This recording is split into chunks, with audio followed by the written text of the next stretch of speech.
Gideon Ledge refused to fill Finn Archer's tin lunch pail, while the 7-year-old stood hungry enough to stare through the biscuit glass. "Cattle token," Ledge said, tapping Boone's brass marker on the meal counter. "One driver meal, no child plate." The whole Sawtooth platform heard it, with spring water running under the planks and cattle bawling below the rail yard, and nobody moved.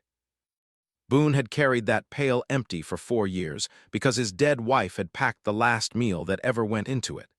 Now his boy held it with both hands, waiting for a rule to decide whether he ate. Boone laid a coin beside it, "Then take cash." "Not during pass week." Ledge slid Boone's coin back with one finger. "During pass week, hunger follows contract order." Behind the counter, Mara Bell stopped wiping a red-handled ladle. She was small, dark-haired, and 30 if she was a day, with flour on one sleeve and smoke in the hem of her brown dress. Her gray eyes moved from the boy's face to the untouched biscuits. Finn did not beg. That made it worse. Mara lifted a bowl from the stove and set it on the counter. Beans, broth, and one split biscuit steamed under Finn's chin. "He can eat mine," she said.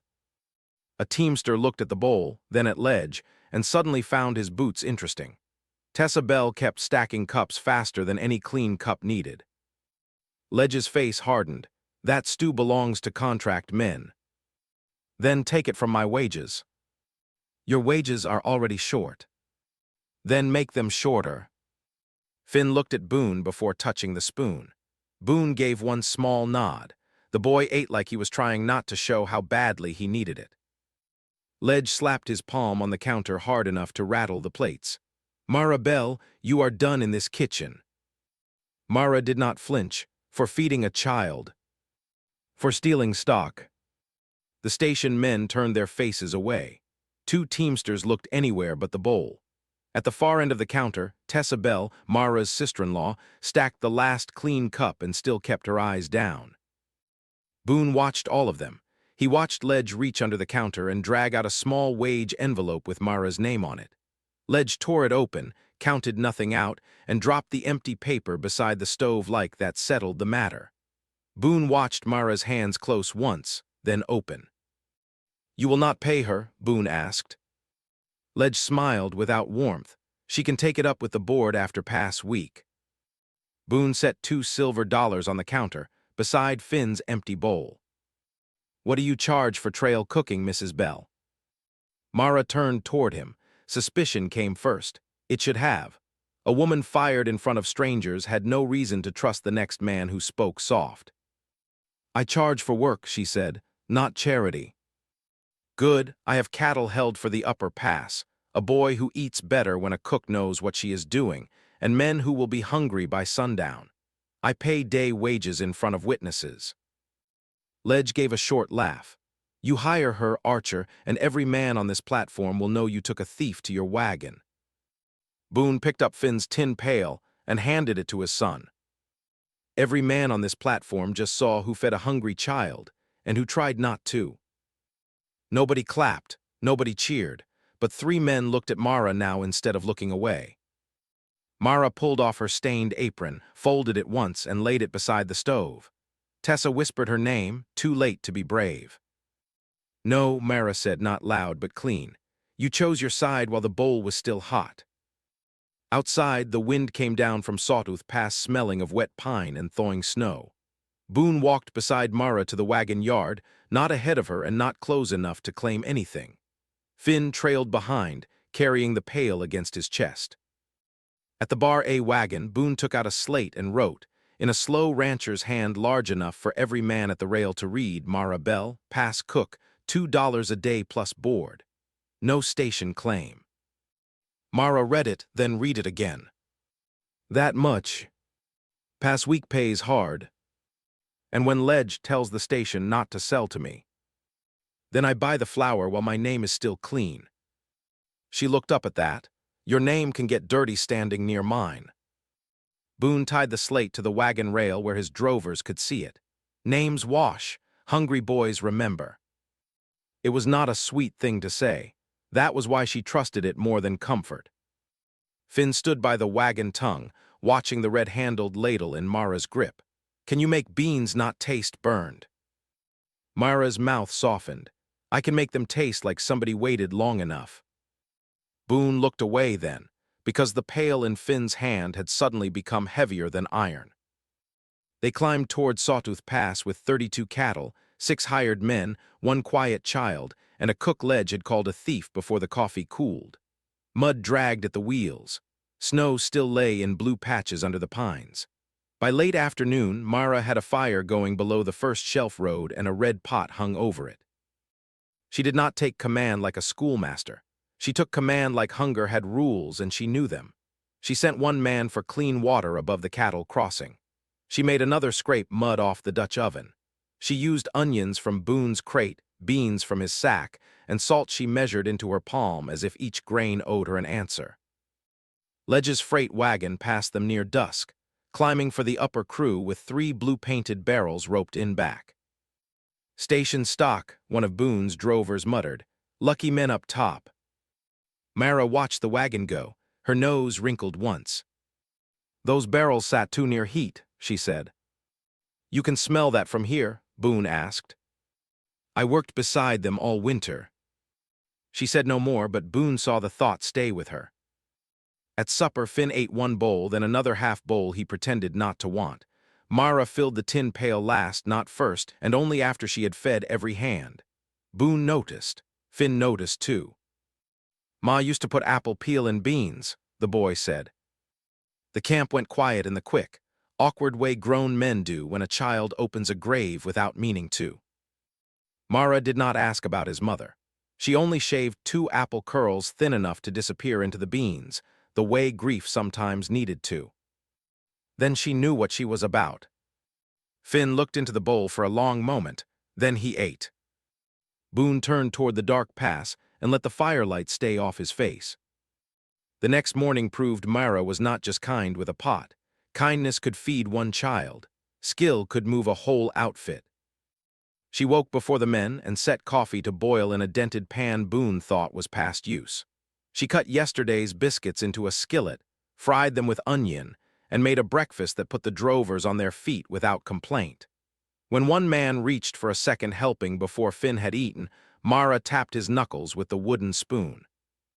"Children night guards than men who slept," she said. The drover stared, then laughed. Listened to the station thief giving law.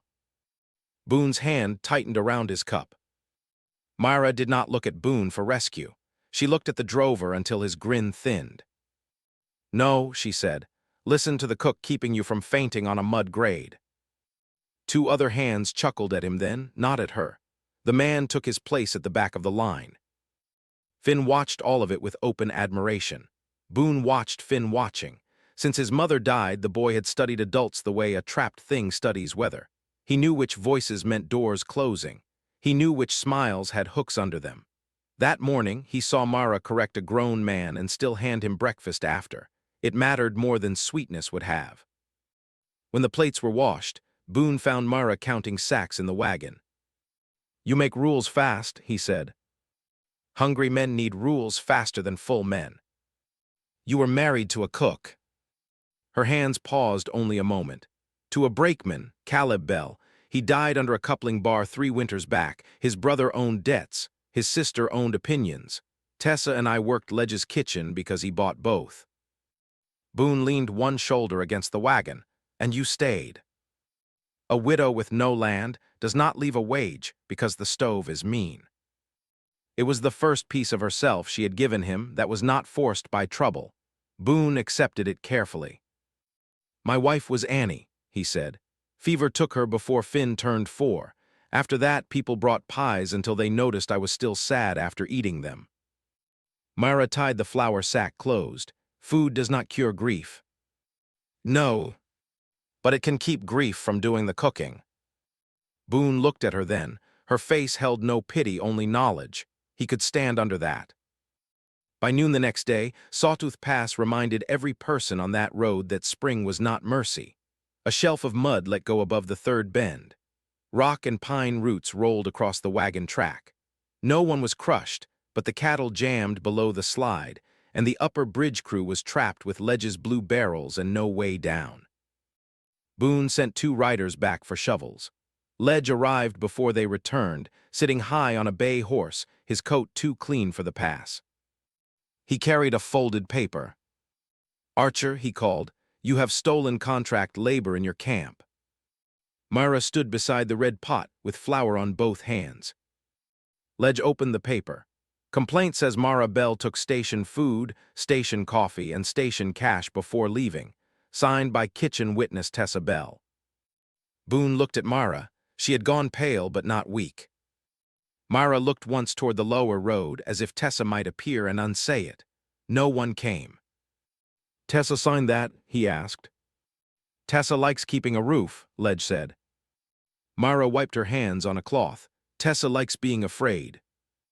"Same thing for women who know sense."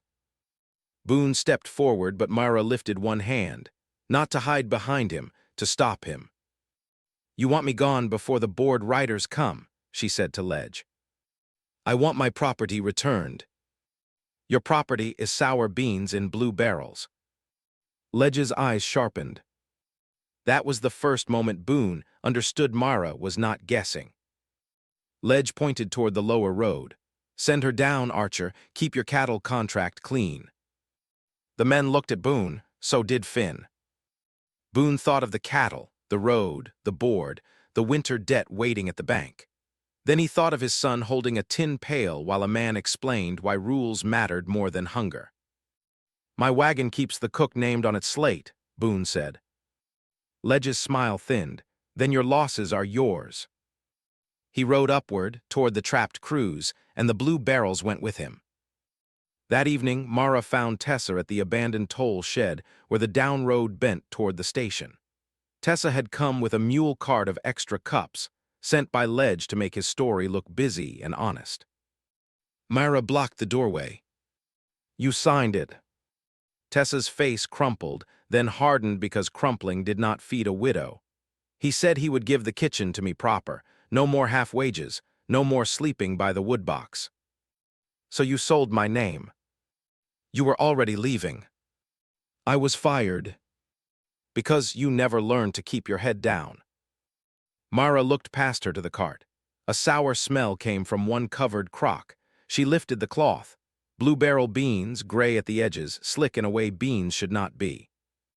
The gray film clung to the crock rim in a ring, the same blue paint flaking from the barrel lid onto Tessa's sleeve. Tessa whispered, "Do not start." "How long have they smelled like this?" "The board comes tomorrow. He only has to get through pass week." "Men are eating these." "Men eat worse." Mara put the cloth back slowly. "Not from my hand." Tessa caught her sleeve. "If you shame him, he will throw us both out." "He already threw me out. You helped." Mara walked back through the mud with the truth burning hotter than fear. By the time she reached camp, Ledge had struck again. Her small spice chest was gone from the wagon. In its place lay a note, "Station property under complaint." Without that chest, Ledge had stolen more than flavor. He had stolen the little proof that Mara owned anything before he named it his. She had no pepper, no dried onion, no coffee, and no yeast cake wrapped in wax paper. At the lower road, a peddler's wagon was turning back from the slide. Mara ran to it.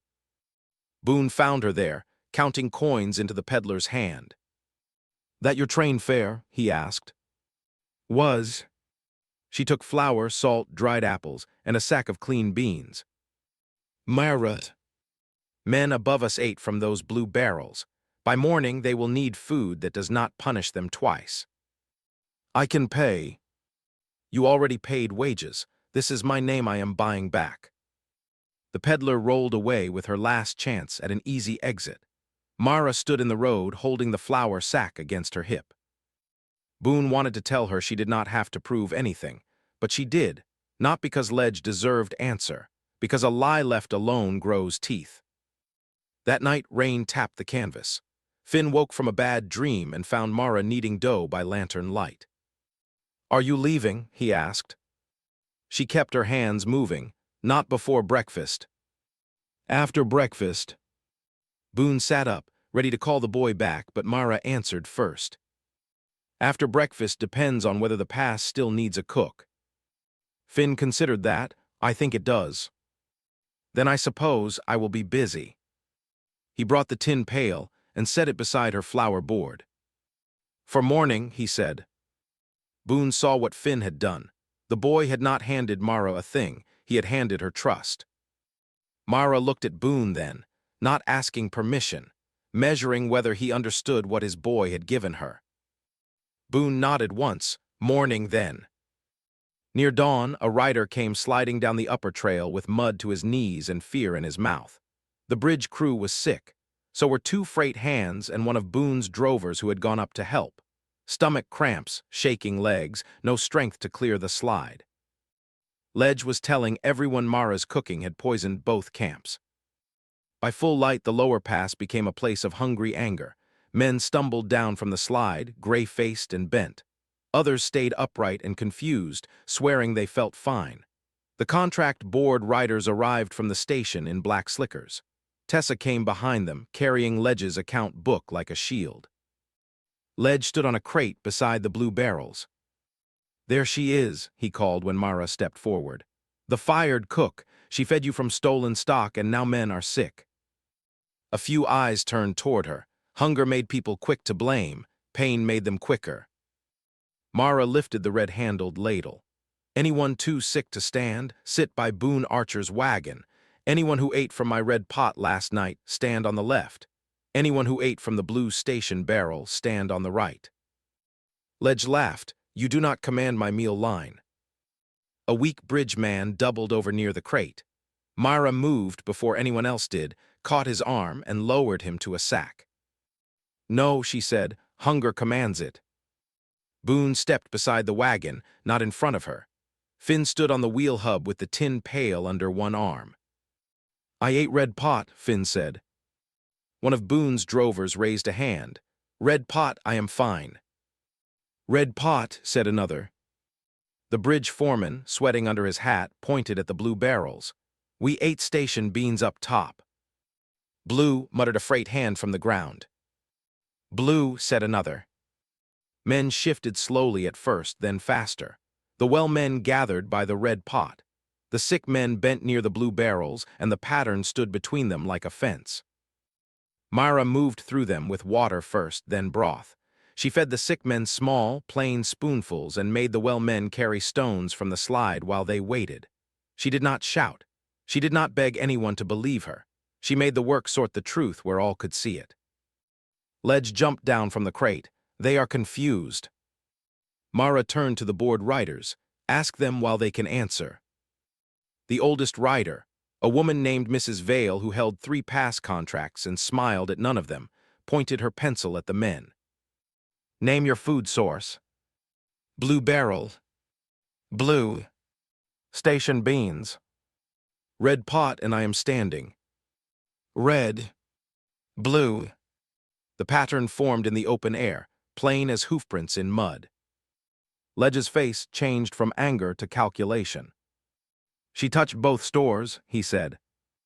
"Open the barrel," Mara said. No one moved. She walked to the nearest blue barrel herself. Ledge grabbed for the lid, but Boone caught his wrist and held it still. "Let the cook show her work," Boone said. Mara pried the lid free. Sour heat rolled out. Several men stepped back. The beans inside were filmed and gray around the rim. Mara did not make a speech. She only lifted her red ladle and pointed first to the sick men, then to the men still standing. Every sick man ate from Ledge's blue barrel, and every well man ate Mara's red pot stew. It was Finn who repeated it. His child's voice carried farther than it should have. Every sick man ate blue, every well man ate red. Mrs. Vale stopped writing. The bridge foreman looked from the child to the barrels, and his anger finally found the right man. Tessa began to cry, but Mara did not look at her. Not yet. Mrs. Vale closed her account book. "Mr. Ledge, where was this stock held?" "Station cellar." "Who inspected it?" "My cook." Tessa flinched. Mara finally turned. "Tell it right." Tessa looked at Ledge, then at the men on the ground, then at the tin pail in Finn's hands. "The barrels turned last week," she said. Her voice shook, but it did not stop. Mara said so. Ledge told me to scrape the top and serve from below. I signed the theft complaint because he promised me the kitchen contract. The men nearest Ledge stepped away from him, as if the sour smell had come from his coat. Ledge lunged for the account book. Mrs. Vale stepped back, and Boone put one hand flat against Ledge's chest. "No more touching paper that feeds men," Boone said. The station agent took Ledge's brass token box from the crate. Mrs. Vale cut the cord on the meal contract with a pocket knife and laid both halves on the wet board. "Gideon Ledge," she said, "your pass meal contract is suspended. Your stock is locked for inspection. Your token authority is ended until the board says otherwise." The station agent locked the token box in front of everyone. Mrs. Vale nailed the suspension notice to Ledge's own counter, high enough that no hungry man had to ask who ruled meals now. Ledge looked around for support and found men he had refused, overcharged, or sickened. No one stepped toward him. He did not ride away with his power. He stood in the mud while the sheriff's deputy sealed the blue barrels and the station agent counted every brass token into a canvas bag. Tessa wiped her face with her apron. "Mara, I am sorry." "Sorry is not work," Myra said. Mrs. Vale looked between them. "What is?" Myra pointed to the red pot. "She can wash every bowl those men eat from. For 1 month she serves under the pass board, not Ledge. Her wages go first to the peddler I paid for flour." Tessa nodded fast, ashamed and relieved and trapped by the first honest terms she had heard all week. Boone watched Mara then with an ache he did not try to name. She had not asked to be made gentle. She had asked to be made square. By afternoon, the slide began to break. Well men worked. Sick men drank broth and cursed Ledge whenever they had strength. Mara kept the red pot going until the smell of clean beans and apple peel moved through the pass like a promise people could hold in their hands. When the road opened, nobody went first to Ledge's station counter. They came to the board Mrs. Vale had nailed to the side of Boone's wagon. "Temporary pass meals," it read. Under it, in Boone's careful hand, was Mara Bell, cook in charge. One by one, men made marks beside their names, not because Ledge told them, not because Boone stood there, because they had eaten and stayed standing. Finn brought the tin lunch pail from the wagon seat. He had polished mud off the lid with his sleeve. The pail still had the old scratch near the latch, the one Boone's wife had made opening peaches with a dull knife. Boone felt the old grief rise, but it did not knock him down this time. Finn held the pail out to Mara. "Can this go on your board?" Mara crouched so he did not have to look up. "It is your pail." "Pa carried it empty. I do not want it empty." The pass went quiet again, but this quiet was different. It did not turn away. Boone took the pencil from the board string. "Mrs. Bell, the Bar A needs a pass cook through summer. Public wages, your name on the board, your say over stores. Road down open whenever you choose it." Myra stood slowly. The whole pass seemed to wait, but Boone did not press. He had learned something from watching her feed men. A person offered real choice needed room enough to take it. "And Finn?" she asked. Boone looked at his son. Finn answered for himself. "I will eat what you make if you put apple peel in it sometimes." Myra's laugh came out small and surprised. Mrs. Vale drove a nail into the board. Finn hung the tin pail from it, just beneath Mara's red-handled ladle. Boone wrote Bar a pass cook beside her name and signed his own below it, not as owner, not as savior, but as witness. Ledge watched from the station steps while men lined up under Mara's board. His token box was gone. His barrels were sealed. His name had come off the contract faster than steam leaving a pot. Tessa carried bowls to the washtub without being asked. Before dark, Mrs. Vale made the change public in the way the pass understood best. She did not give a speech. She took down Ledge's painted sign from the meal counter and handed it to the station agent for firewood. Then she wrote Mara's rules on a clean plank: children, night guards, sick men, working crews, then seconds. No token could outrank hunger. No barrel could be served without the cook's mark.